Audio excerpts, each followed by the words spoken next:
ಅಂತ ತೀರ್ಮಾನ ಮಾಡಿರೋದ್ರಿಂದ ಅವ್ರಿಗೆ ಕೊಡೋಕ್ಕಾಗಿಲ್ಲ. ಮತ್ತು ಯಾವುದೇ ಸಿಎ ನಿವೇಶನ ಖಾಸಗಿಯವರಿಗೆ ನೀಡಿರುವುದಿಲ್ಲ ಎಂದು ಸಂಬಂಧಪಟ್ಟವರಿಗೆ ಪತ್ರ ಬರೆದು ಸಭೆ ತೀರ್ಮಾನಿಸಲಾಯಿತು. ತಾಲೂಕು ಪಂಚಾಯತಿ ಮೈಸೂರು ಜೈಪುರ ಗ್ರಾಮದ ಸರ್ವೆ ನಂಬರ್ 7ರಲ್ಲಿನ 5 ಎಕರೆ 13 ಗುಂಟು ವಿಸ್ತೀರ್ಣ ಪ್ರದೇಶದ ಅನುಮೋದಿತ ಬಡಾವಣೆ ಶೇಕಡ 40ರಷ್ಟು ನಿವೇಶನ ಬಿಡುಗಡೆ ಮಾಡುವ ಬಗ್ಗೆ ಸಭೆಯಲ್ಲಿ ಚರ್ಚಿಸಿ ಅದನ್ನು ಕಾರ್ಯನಿರ್ವಾಹಕ ಅಧಿಕಾರಿಗೆ ಲೆಟರ್ ಬರೆದು ಅದನ್ನು ಕಾರ್ಯರೂಪ ಮಾಡಬಹುದು ಅಂತ ಆದೇಶ ಮಾಡಿದ್ದಾರೆ. ಅದು ಇನ್ನೂ ಲೆಟರ್ ಬಂದಿಲ್ಲ, ಅದನ್ನು ಕೊಟ್ಟಿದ್ದಾರೆ. ಹಾಗೆ ಅದನ್ನು ಬಿಟ್ಟರೆ ಪಾರ್ಕ್ ಬಗ್ಗೆ ರಂಗಸ್ವಾಮಿ ಎಸ್ ವಿಂಗ್ ಲೇಟ್ಸ್ ಅನ್ನಾಯಕ ಜೈಪುರ ಎಂಬುವರು ಪಾರ್ಕ್ನಲ್ಲಿ ಚರಂಡಿ ಮಾಡುತ್ತಿದ್ದಾರೆಂದು ದೂರು ನೀಡಿದ್ದು ಸದರಿ ಬಗ್ಗೆ ಪರಿಶೀಲಿಸಲಾಗಿ ಈಗಾಗಲೇ ಚರಂಡಿ ನಿರ್ಮಾಣ ಮಾಡಿರುವುದರಿಂದ ಸಾರ್ವಜನಿಕರಿಗೆ ಪಾರ್ಕಿನಲ್ಲಿ ತಿರುಗಾಡಲು ತೊಂದರೆಯಾಗದಂತೆ ಚರಂಡಿಯ ಮೇಲೆ ಚಪ್ಪಡಿಯನ್ನು ಹಾಕಿಸುವುದು ಹಾಗೂ ಈಗಾಗಲೇ ಕಾರ್ಯನಿರ್ವಾಹಕ ಅಧಿಕಾರಿಗಳಿಂದ ಶೇಕಡ 40ರಷ್ಟು ನಿವೇಶನಗಳನ್ನು ಬಿಡುಗಡೆ ಮಾಡಲು ಆದೇಶಿಸಿರುವುದರಿಂದ ಬಡಾವಣೆ ಮಾಲೀಕರಿಂದ ಮುಚ್ಚಳಿಕೆ ಬರೆಸಿಕೊಂಡು ಸಾರ್ವಜನಿಕರಿಗೆ ತೊಂದರೆಯಾಗದಂತೆ ನೋಡಿಕೊಳ್ಳಲು ಷರತ್ತು ವಿಧಿಸಿ ನೀಡಬಹುದೆಂದು ಸಭೆ ತೀರ್ಮಾನಿಸಲಾಯಿತು.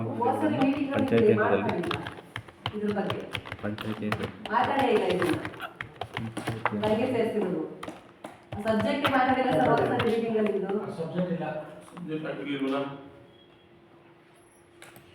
ಸಬ್ಜೆಕ್ಟ್ ಇಲ್ಲ ಇಂಗ್ಲಿಷ್ ಮಾಡಿ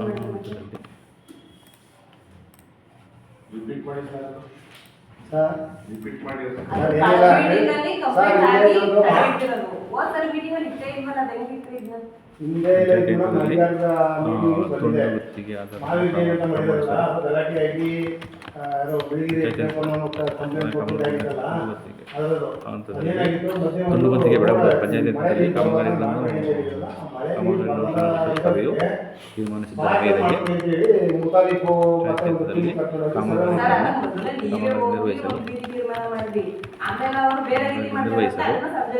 ನಿರ್ವಹಿಸಲು ಗ್ರಾಮ ಪಂಚಾಯತಿಯ ಸಂಬಂಧಿಸಿದ ತೀರ್ಮಾನಿಸಿದ್ದರ ಮೇರೆಗೆ ಅದು ತೀರ್ಮಾನ ಮಾಡ್ಕೊಂಡ್ರೆ ಏನಾಯ್ತು, ಮತ್ತೆ ಮೀಟಿಂಗ್ ಬಂದಾಗ ತೀರ್ಮಾನಿಸಿದ ಮೇರೆಗೆ ಈ ಕೆಳಕಂಡ ಕಾಮಗಾರಿಗಳನ್ನು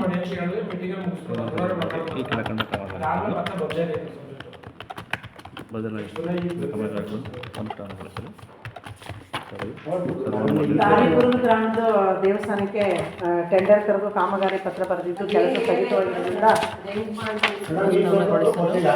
ಕೂಡಲೇ ಸಂಬಂಧಪಟ್ಟ ತೀರ್ಮಾನಿಸಲಾಯಿತು.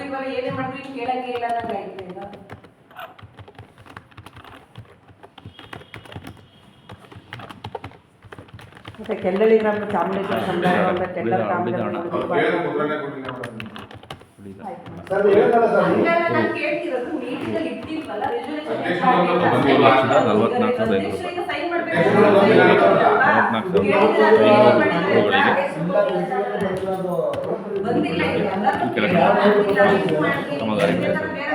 ಕಾಮಗಾರಿಗಳ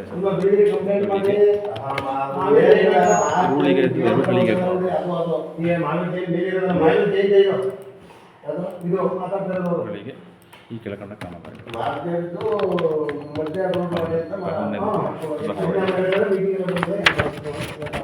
ಇದನ್ನು ಜಾಸ್ತಿ ಕಡೆ ನೋಡ್ಬೋದು.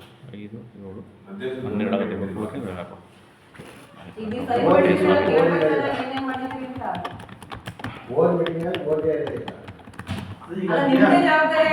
ಸಿದ್ದಪ್ಪಾಜಿ ಪ್ರಾರ್ಥನಾ ಮಂದಿರ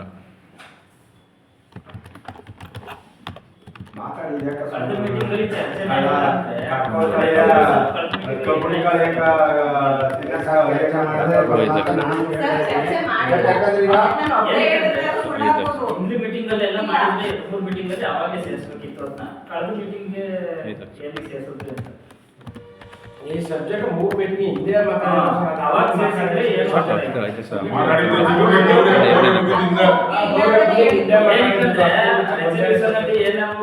ಆಗಿದೆ ಅಂದ್ರೆ ಅದಕ್ಕೆಲ್ಲ ನಾವೆಲ್ಲ ರೆಸ್ಪಾನ್ಸಿಬಲ್ ಆಗ್ತಿರಲ್ಲ ಸರ್. ಇವಾಗ ಅದೇ ಗ್ರಾಮಗಳು ಹೇಳ್ತಾ ಇದ್ರೆ ಎಲ್ಲ ಲಾಸ್ಟ್ ಮೀಟಿಂಗ್ ಡಿಸ್ಕಸ್ ಆಗಿ ಅಂತ ಹೇಳ್ತಾ ಇದ್ದಾರೆ. ಮತ್ತೆ ರೆಸಲ್ಯೂಷನ್ ಅಲ್ಲಿ ಏನು ಅಂತ ಸೈನ್ ಮಾಡಿದ್ದಾರೆ ರೆಸಲ್ಯೂಷನ್ ಅಲ್ಲಿ ವಿಸಿಟರ್ ಅಲ್ಲ ಆನ್ಲೈನ್ ನೀವು ಮುಂಚೆ ಬೇರೆ ಬರ್ತಿರ್ತಾರೆ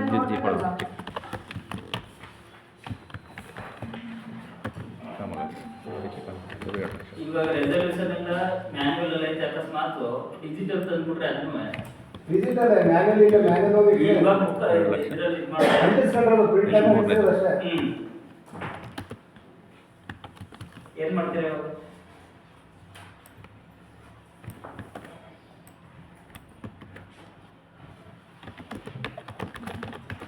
ಮಾತಾಡಿ ಅಂತ ಯಾಕ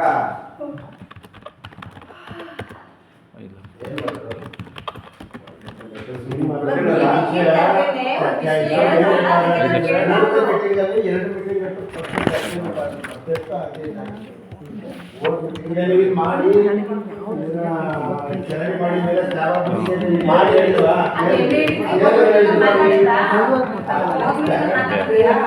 ಈಗ ಈ ಸೊಪ್ಪು ಸ್ಟಾರ್ಟ್ ಮಾಡ್ಕೊಂಡು ಮಾಡಿ ಇದಕ್ಕೆ ಏನ್ ಬೇಕು ಕಾಮಗಾರಿ ಮಾಡ್ಕೊಳ್ಳಿ. ಈ ಸೊಪ್ಪು ಸ್ಟಾರ್ಟ್ ಮಾಡ್ಕೊಳ್ಳಿ, ಕಾಮಗಾರಿ ಏನು ಉಳ್ಕೆದು ಏನಾಗ್ಬೇಕು ಅದು ಮಾಡ್ಬಿಟ್ಟು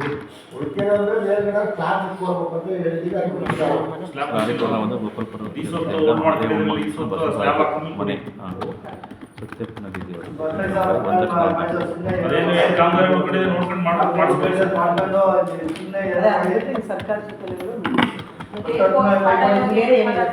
ಅದೇ ಸರಿ ಮುನ್ನಾಗೋದು ಅದು ಕೋರ್ಟ್ ಇರೋದ್ರಿಂದ ಅವ್ರಿಗೆ ಕೊಡಕ್ಕೆ ಬರಲ್ಲ ಅಂದ್ಬಿಟ್ಟು ಅದೇ ಶರೀಫ್ ಅವ್ರದ್ದು ಬಂದಿದೆ ನಿಮ್ಗೊಂದು ಅದನ್ನ ಕೊಡಕ್ಕೆ ಬರಲ್ಲ ಕೋರ್ಟಲ್ಲಿ ಇದೆ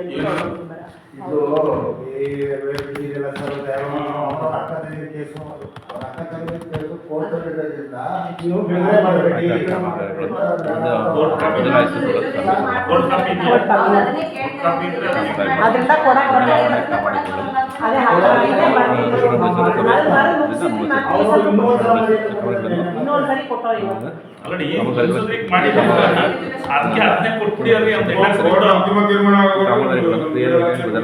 ಅದಕ್ಕೆ ಬಿಟ್ಟರೆ ಉಪನೋಂದಣಿಕರಿಂದನೇ ಮೌಲಿಕ ಶೇಕಡ ಒಂದು ತಗೊಂಡಿದ್ವಲ್ಲ ಸರ್, ಅದು ಆಗಲಿಲ್ಲ ಅಂತ ತಮಗೆಲ್ಲ ಹೇಳಿಲ್ಲ.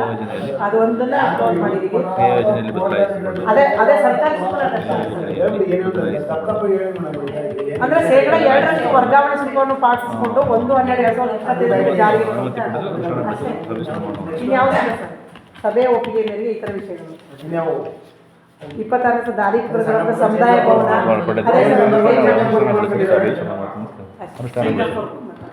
ಮತ್ತು ಅವ್ರಿಗೆ ಲೆಟರ್ ಕೊಟ್ಟಲ್ಲ ಸರ್, ಇದೊಂದು MP ಅದೇ ಕೊಟ್ಟಾಯ್ತು ಸರ್, ಅದೊಂದು ಕೊಟ್ಟಿದ್ದೀವಿ. ಅಷ್ಟು ಬಿಟ್ಟರೆ ನಾವೇನು ಈಗ ಚೇಂಜ್ ಆಗ್ಬೋದು ಇನ್ನು ಬೇರೆ ಏನು. ಕಳೆದ 10ನೇ ತಿಂಗಳಿಂದ ಸರಿ ಕಳೆದ ಮೀಟಿಂಗ್ ಈ ಮೀಟಿಂಗ್ವರೆಗೆ ಜಮಾಖರ್ಚು ಇರ್ತದೆ 1,91,600 ರವಿಚಂದ್ರ ಎನ್ನು ಮಾವನಹಳ್ಳಿ ಗ್ರಾಮದ ಪರಿಶಿಷ್ಟ ಜಾತಿಯ ಬೀದಿಯ ಶಂಭುಲಿಂಗೇಶ್ವರ ಪ್ರಾರ್ಥನಾ ಮಂದಿರದ ಉನ್ನತೀಕರಣ ಕಾಮಗಾರಿ 75,196 ಸಿಬ್ಬಂದಿಯವರ ವೇತನ 34,625 ರೂಪಾಯಿ 25-26 ಸಾಲಿನ ಗ್ರಂಥಾಲಯ ಉಪಕರ ವರ್ಗಾವಣೆ 11,100 ರೂಪಾಯಿ ರೇಣುಕಾ ನಾಯಕ್ ಅವರಿಗೆ ಜೈಪುರ ಗ್ರಾಮದ ನೀರು ನಿರ್ವಹಣೆ ಮಾಡಿದ ಹೊತ್ತು ಕೂಲಿ 15,000 ಸಂಜೀವಿನಿ ಸಂಘದವ್ರಿಗೆ ಕೊಟ್ಟಿದ್ದೀವಿ ಗೌರವಧನ ಪಾವತಿ 1,87,907 ರೂಪಾಯಿ ನಂಜುಂಡ ಅವರಿಗೆ ಜೈಪುರ ಗ್ರಾಮದ ನಾಯಕರ ಬೀದಿಯ ಹಳೆಯ ಗುಜ್ಜಮ್ಮ ಸಮುದಾಯ ಭವನದ ಕಾಮಗಾರಿ 1,43,774 ರೂಪಾಯಿ ನಂಜುಂಡ ಅವರಿಗೆ ಜೈಪುರ ಗ್ರಾಮದ ನಾಯಕರ ಬೀದಿಯ ಮಂಟೇಸ್ವಾಮಿ ಪ್ರಾರ್ಥನಾ ಮಂದಿರದ ಮೇಲ್ಛಾವಣಿ ದುರಸ್ತಿ 2,38,382 ರೂಪಾಯಿ ಪವನ್ ಕುಮಾರ್ ಎನ್ನು ಜೈಪುರ ಗ್ರಾಮದ ನಾಯಕರ ಬೀದಿಯ ಮಾರಮ್ಮ ದೇವಸ್ಥಾನದ ಪ್ರಾರ್ಥನಾ ಮಂದಿರದ ದುರಸ್ತಿ ಕಾಮಗಾರಿ 48,960 ರೂಪಾಯಿ ಎಕೋ ಎಲೆಕ್ಟ್ರಿಕಲ್ಸ್ ಅವರಿಗೆ ನವೆಂಬರ್ ಮಾಯದ ಬೀದಿ ದೀಪ ನಿರ್ವಹಣೆ ಮಾಡಿ ಸಂಬಂಧ ಪೇಮೆಂಟ್ ಮಾಡಿದ್ದೀವಿ 9,750 ರೂಪಾಯಿ ಪರಮೇಶ್ ಅವರಿಗೆ ಜೈಪುರ ಗ್ರಾಮದ ಮಾರಮ್ಮ ದೇವಸ್ಥಾನ ಮತ್ತು ಕಲ್ಯಾಣ ಮಂಟಪದ ಹತ್ತಿರ JCPಯಿಂದ ಕ್ಲೀನಿಂಗ್ ಮಾಡಿಸಿ ಸಂಬಂಧಪಟ್ಟ ಮತ್ತೆ ಪಾವತಿಸಿದ್ವಿ 490 ರೂಪಾಯಿ ಗೌತಮಿ ಪ್ಯೂರಿಟೇಷನ್ ಅವರಿಗೆ ಕಾರ್ಯದರ್ಶಿಯವರ 4 ತಿಂಗಳ ಇಂಧನ ಭತ್ಯೆ ಪಾವತಿಸಿದ್ವಿ 13,200 ರೂಪಾಯಿ ಶಾಲಿನಿ ಮತ್ತು ಗುರು ಅವರಿಗೆ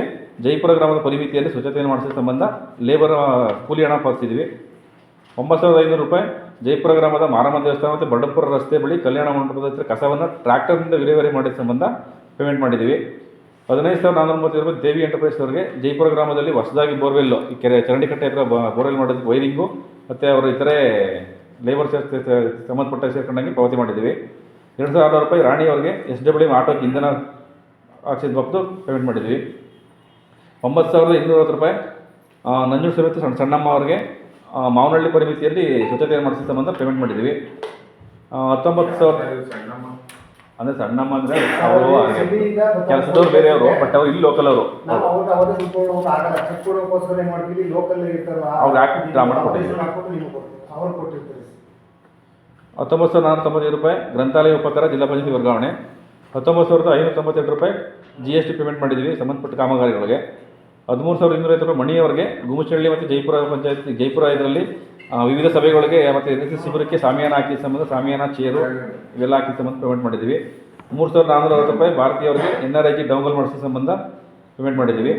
7,005 ರೂಪಾಯಿ ಮಲ್ಲಿಕಾರ್ಜುನ್ ಅವರಿಗೆ ಪಲ್ಸ್ ಪೋಲಿಯೋ ಕಾರ್ಯಕ್ರಮಕ್ಕೆ ಸಂಬಂಧಪಟ್ಟಂಥ ಆಶಾ ವರ್ಕರು ಮತ್ತು ಹೆಲ್ತ್ ಅವರಿಗೆ ತಿಂಡಿ ಮತ್ತು ನೀರು ಟೀ ಕೊಟ್ಟೋದಕ್ಕೆ ಊಟ ಕೊಟ್ಟೋದಕ್ಕೆ ಇದು ಮಾಡಿದ್ದೀವಿ.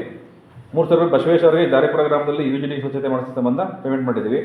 55,624 ರೂಪಾಯಿ ಕಚೇರಿಗೆ UPS ಖರೀದಿಸಿದ್ದು ಸಂಬಂಧ ಪೇಮೆಂಟ್ ಮಾಡಿದ್ದೀವಿ.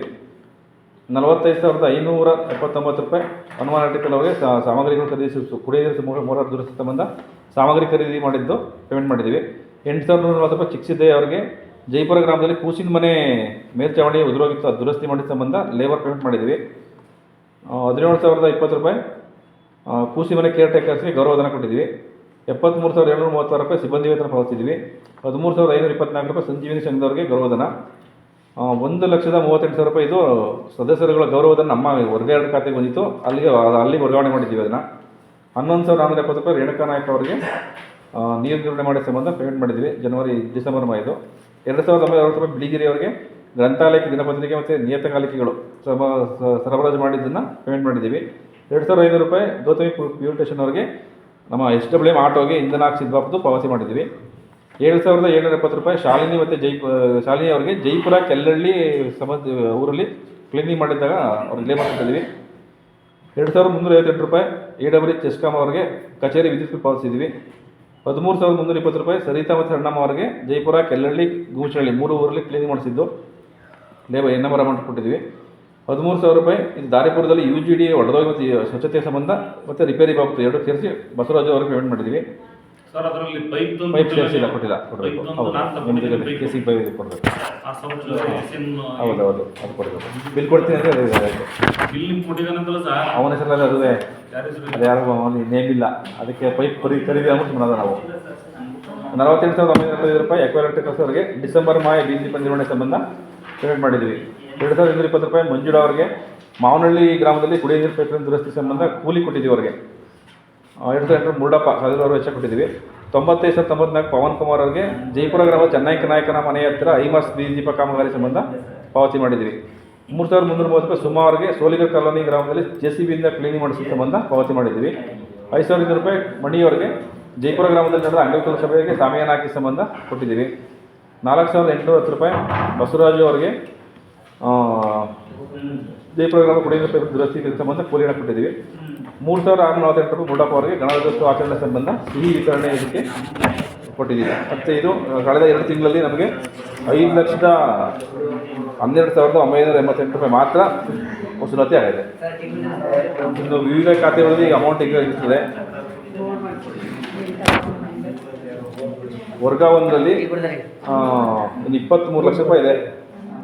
23 ಲಕ್ಷದಲ್ಲಿ ಅಭಿವೃದ್ಧಿ ಚುರುಕದಲ್ಲಿ ಇನ್ನು 9 ಲಕ್ಷ ರೂಪಾಯಿ ಇದೆ. 15 ಹಣಕಾಸಲ್ಲಿ 36 ಲಕ್ಷ ಇದೆ. ಇನ್ನು SC ST 70,000 ರೂಪಾಯಿ ಇದೆ. ಇನ್ನು ವರ್ಗ 2ರಲ್ಲಿ 10 ಲಕ್ಷ ಇದೆ. ನಮ್ಮ ಸದಸ್ಯರುಗಳು ಅಂತಂದರೆ 7,000 ರೂಪಾಯಿ ಇದೆ. ವರ್ಗ 1ರಲ್ಲಿ ಇದೆ ಅಷ್ಟೇ, 23 ಲಕ್ಷ ರೂಪಾಯಿ ಇದೆ. ನಮ್ದು 14 ಲಕ್ಷ ಕೆಲ್ಲಳ್ಳಿ 10 ಲಕ್ಷ ಇದೆ. ಇನ್ನೂ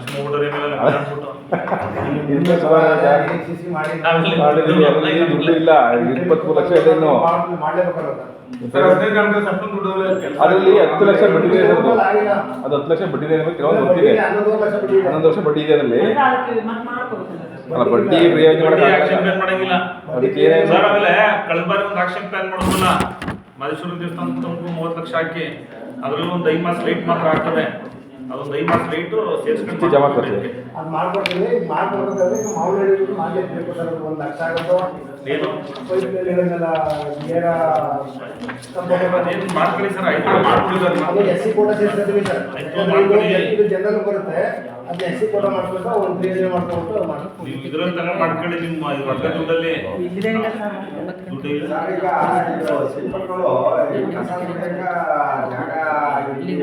ಒಂದು ಜ್ಞಾಪಕ ನಿಮ್ಮ ಲೀವ್ ಹೋಯ್ತದೆ ಕರೆಂಟ್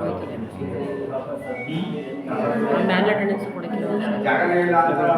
ಕೊಡ್ಬೋದು ಕೊಡೋಕ್ಕೆ ಇಲ್ಲಿ ರಜೆ ಒಳಗೆ ಹಾಕಲಿ 26 ಶಿಕ್ಷವಾಯ್ತವಲ್ಲ ನಿಮ್ಮ ನಾವು ಚಿಕ್ಕಳಿದು ಚಿಕ್ಕಳಿ ಹೋದೋ ಅದೇನೋ ಗಲಾಟೆ ಮಾಡಿ ಕೊಡ್ಲಿಲ್ಲ.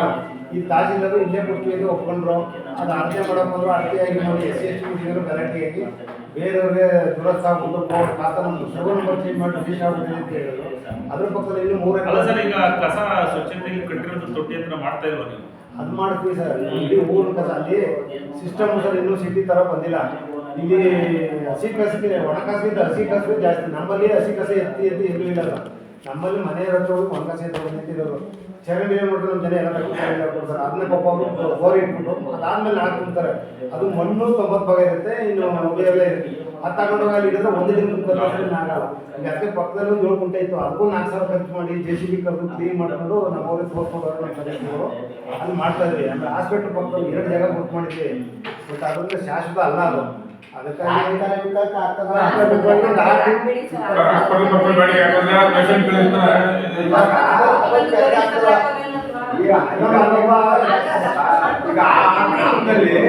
ನಾನು ಹೇಳೋದೇನಂದ್ರೆ ಆ ಗ್ರಾಮದಲ್ಲಿ ಯಾವ ಇದಾವ ಸಾಗುವಳಿ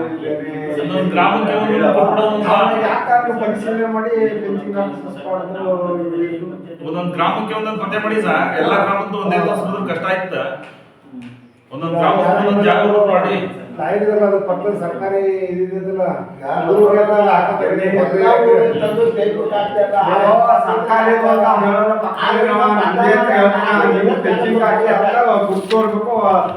ಪಂಚಾಯತಿಂದ ಹೋಗಿ ಸುರಿಗೂಡಲ್ಲ ಅವರು ಚಿಕ್ಕಳಿದು ಅದೇ ಆಯ್ತು. ಬಾಯಿ ಬಂದ್ರು ತಗೊಂಡೋಗಿ ಇಳಿಸ್ಬಿಡ್ದೆ ಹೋಗ್ರು. ಮಾರುತಿ ಅವರೆಲ್ಲ ಸೇರ್ಕೊಂಡು ಅದು ಹಂಗೆ ಆಯ್ತು. ತಹಸೀಲ್ದಾರ್ ಬರ್ಬೇಕು, ತಹಸೀಲ್ದಾರ್ ಇಲ್ಲೇ ಕೊಡ್ತೀವಿ ಅಂತ ಹೇಳಿದ್ದಾರೆ. ನಿಮ್ಮ ಅದೇ ಆಶ್ರಯ ಸೈಟ್ ಪಕ್ಕ ಯಾವಾಗ ತಹಸೀಲ್ದಾರ್ ಮಾಡೋದು ಯಾವತ್ತ ಮಾಡೋದು ಹೇಳಿ ನೀವು ಹೇಳಿ ಎಷ್ಟು ದಿನ ಆಗಿದ್ದು ಅದು ಯಾಕೆ ಮಾಡ್ಬಾರ್ದವ ಎಲ್ಲ ಕಷ್ಟ ತಗೋಸ್ಕೊಳ ಸರ್ಕಾರಿ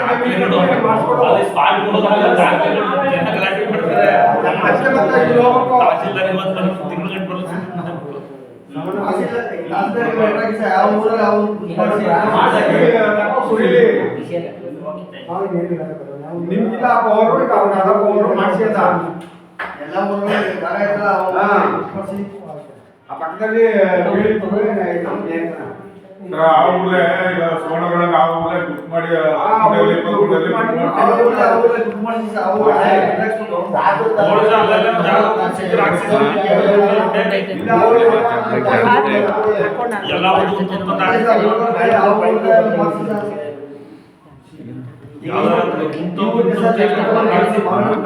ಬೆಳಿಗ್ಗೆ ಜಾಡಿಸ್ತೆ ಜಮ ತಂದ್ಬಿಟ್ಟಿದ್ದೀನಿ ಮೊನ್ನೆ ಈಗಿಲ್ಲ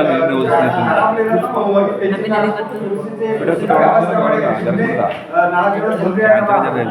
ಜಾಡಿಸ್ತಿದ್ರು ಚಂದ್ರಲ್ಲಿ ಮೈಸೂರು ತಾಲೂಕು ಒಂದೊಂದು ಅಡಿ ಬೆಲೆ ಇದೆ. ನೀವು ಹೇಳಿದಂಗೆ ನೀವು ಇಂಥ ಕಡೆ ಸರ್ಕಾರಿ ಜಾಗ ನಾವು ರೆಸಲ್ಯೂಷನ್ ನೀವು ಮಾಡಿದ್ರೆ ಆಮೇಲೆ ನಿಮ್ಮಂತ ಆಗಲ್ಲ. ಸರ್ಕಾರಿ ಗೋಮಾಳ ಅನ್ನೋದು ನಮಗ್ ಗೊತ್ತಿಲ್ಲ. ಈಗ ಒಬ್ಬ ತಹಸೀಲ್ದಾರ್ಗೂ ಗೊತ್ತು. ಅವ್ರಿಗೆ ಹೇಳ್ಬಿಟ್ಟು ನೀವು ಮಾಡಿಸಿ ಅದ ನಿಮಗೆ ಗೊತ್ತಿಲ್ಲ. ನಿಮ್ಮ ಊರಲ್ಲಿ ತಿಳುವಳಿಕೆ ಅದಾಗ್ತೀನಿ ನಂದು ಅಂತ ಹೇಳ್ತಾನ. ಮಂಜುಳಾ ಮಾನಸ ಅಂತ ಇರೋಲ್ಲ, ಅದ್ರ ಪಕ್ಕದಲ್ಲಿ ಅವ್ರಿರೋದು 11 ಎಕರೆ RTC ಪ್ರಕಾರ. ಇಲ್ಲಿ ಉಳ್ಕೊಂಡಂಥದ್ದು ನೀವು 7-8 ಎಕರೆ ಸರ್ಕಾರಿ ಅಲ್ಲೇ ಸ್ಮಶಾನಕ್ಕೂ ಬಡ ಶಿಫಾರಸ್ ಮಾಡಿಸಿದ್ದಾರೆ. ಅದು ಪ್ಲಸ್ ಕಸದ್ದು 2 ಕೊಟ್ಟರೆ ನಮ್ಗೆ ಹತ್ರ ಆಗುತ್ತೆ. 700 ಕೊಟ್ರ ಅಂತಂದ್ರೆ ನಾವು ಕೊಡಕತ್ತ ಮಾಡ್ಸಕ್ಕೆ ವ್ಯವಸ್ಥೆ ಮಾಡಿಸ್ಬೇಕು ಸಾಧ್ಯ ಅಲ್ಲ.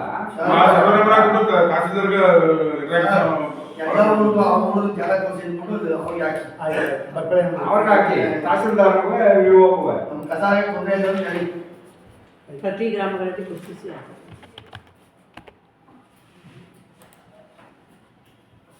ಒಂದು 5 ಕೋಟಿ 6 ಕೋಟಿ ಪಕ್ಕದಲ್ಲಿ ಇರ್ತಾ ನಾವು ಉತ್ತರ ಕೊಡಕ್ಕಾಗಲ್ಲ ಅವನಿಗೆ ಶಿವಣ್ಣವ್ರು ಮಿನಿಮಮ್ ಅರ್ಧ ಎಕರೆ ಬೇಕಿದು ಸರ್ಕಾರದ ಅವ್ರು ಮಾಡ್ತಾರ ಇದಿದೆಯಲ್ಲ ಕಸದ್ದು ನಮ್ಮನ್ನ ಈಗ ದೊಡ್ಡಬಳ್ಳಾಪುರ ಕರ್ಕೊಂಡು ಹೋಗಿದ್ರು 3 ತಿಂಗಳು ಅಲ್ಲಿ ಮಾಡಿದಾರಲ್ಲ ಅರ್ಧ ಎಕರೆ ಮಿನಿಮಮ್ ಏಟ್ ಮಾಡ್ಬೋದು ಸಿಸ್ಟಮೆಟಿಕ್ ಆಗಿ. ಬಟ್ ಅಷ್ಟೇ ನಾವು ಏನು ಖರ್ಚು ಮಾಡ್ತೀವಿ ಅದ್ರಲ್ಲಿ 70% ವಾಪಸ್ ಬಂದ್ಬಿಡುತ್ತೆ ನಮಗೆ. ಬಟ್ ಅದು ಮಾಡಬೇಕು ಅಂದರೆ ಎಲ್ಲೂ ಆಗಿಲ್ಲ. ಇಡೀ ಮೈಸೂರು ಕರ್ನಾಟಕದಲ್ಲಿ